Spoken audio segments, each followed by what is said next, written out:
Get ready for the countdown. 3, 2, 1, 0.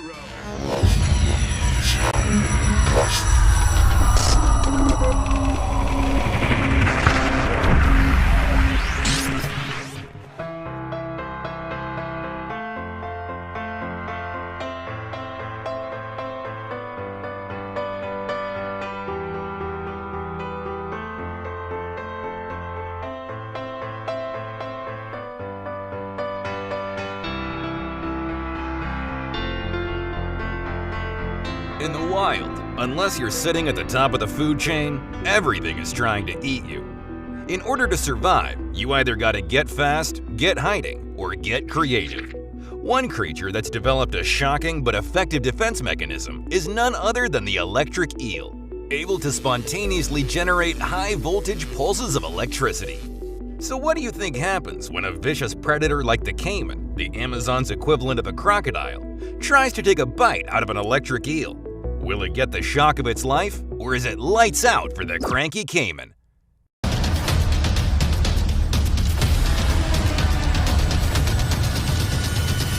If you ever put a 9-volt battery on your tongue, you'll know that electricity tastes terrible.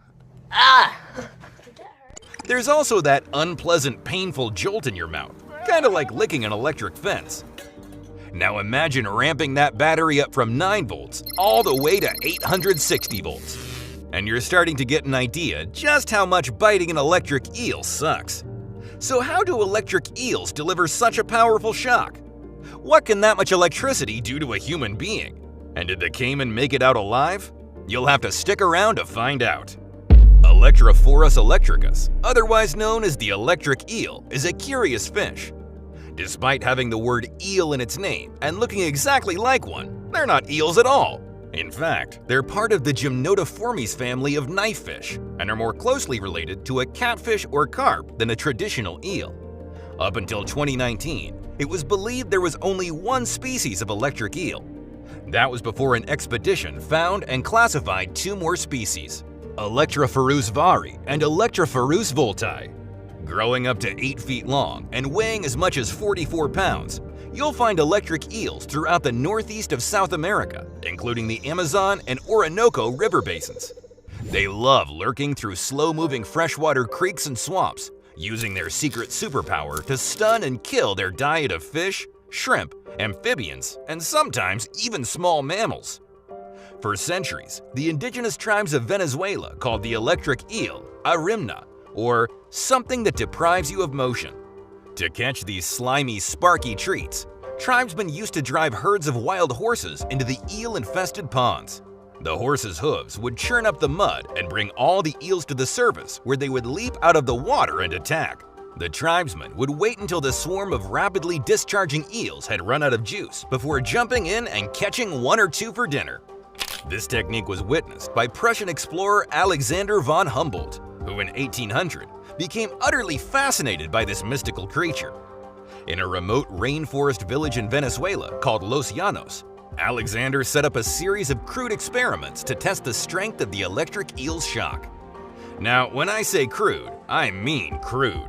There were no voltimeters or amperage meters. Humboldt would simply grab the eel and objectively rate the power of each electric jolt. After 4 hours of experiments and some seriously shocking blasts, Alexander reported that his muscles ached well into the next day. Despite knowing that electric eels packed a seriously heavy electric punch, it would be at least 100 years before scientists would figure out how they did it. The secret to an electric eel's shocking talent lies in 3 pairs of specialized organs throughout their abdomen. There's the main organ, which spans half the dorsal section of the eel, Hunter's organ, which runs the length of the eel's underbelly, and Sachs organ, which makes up the dorsal part of the eel's tail. These organs contain hundreds of thousands of modified muscle cells called electrocytes, arranged in perfect rows. Similar to the cells of a battery, the organization and stacking of these electrocytes allows a current of charged ions to flow through them, building current as it charges up. Electric eels also use the electrocytes in their Sachs organ to emit a steady stream of weak electric pulses to create a field around themselves. This field is used for communication and active electrolocation. their way of seeing in their dark, murky environment. So, how do electric eels use these 2 voltage attacks to take down prey or defend themselves from predators? After sensing a disturbance in the water, electric eels emit 2 or 3 strong pulses, as much as 860 volts. These high-voltage pulses act like a taser, hijacking the animal's nervous system, causing the prey to violently twitch in the water. This sudden movement generates waves that reveals the animal's hiding place. This all happens very quickly. Eels are able to temporarily stun fish in less than 3/1000ths of a second. Once the prey is immobilized, the electric eel can swallow its meal whole. Oh, and if that's not terrifying enough, by curling up, the electric eel can actually make the discharges even more intense by overlapping the electric fields generated at each end of the electric organ. You're not just in danger in the water either. Electric eels are known for leaping out of the water, pressing their chin on you for an even more intense shock. So why is this? When an eel is completely submerged, the current is conducted by the water, closing the loop.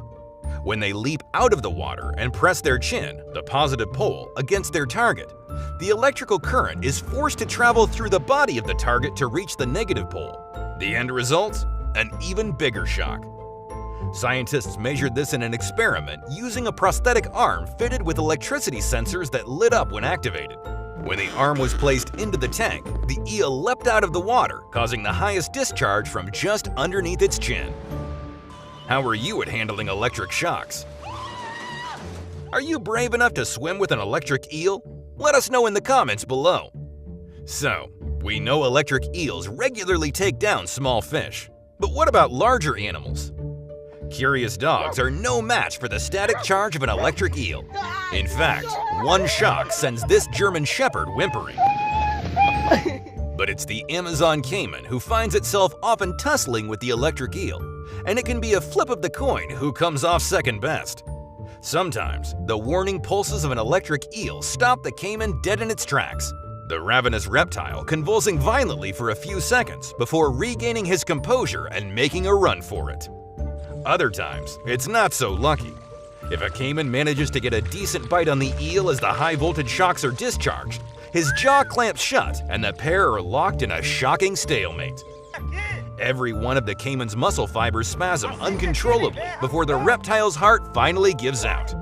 So, could an electric eel kill a human being? We've long been testing how powerful an electric eel's shock is, and despite being mildly unpleasant in a laboratory setting, there doesn't seem to be much harm to wiring yourself to an eel or touching one in a tank. While there are reports of people in South America drowning in shallow water after being shocked by an electric eel, to date, no one has officially been declared as being killed by an electric eel. So maybe you could handle one electric eel. But just when you start thinking about going for a swim in a Venezuelan swamp, think again. A recent research expedition in the Amazon discovered that electric eels actually hunt in large packs and work together to deliver a supercharged bolt of energy to attack and disable their prey. Up to 100 eels form a massive prey ball, circling their prey and repeatedly shocking them with insanely massive amounts of energy. I think I'll stick to the beach. It's easy to see why electric eels are called the taser of the Amazon. This slippery shocker is more than just an annoying zap of static electricity. Unless you're a fan of electro torture, it's probably best to stay out of the water.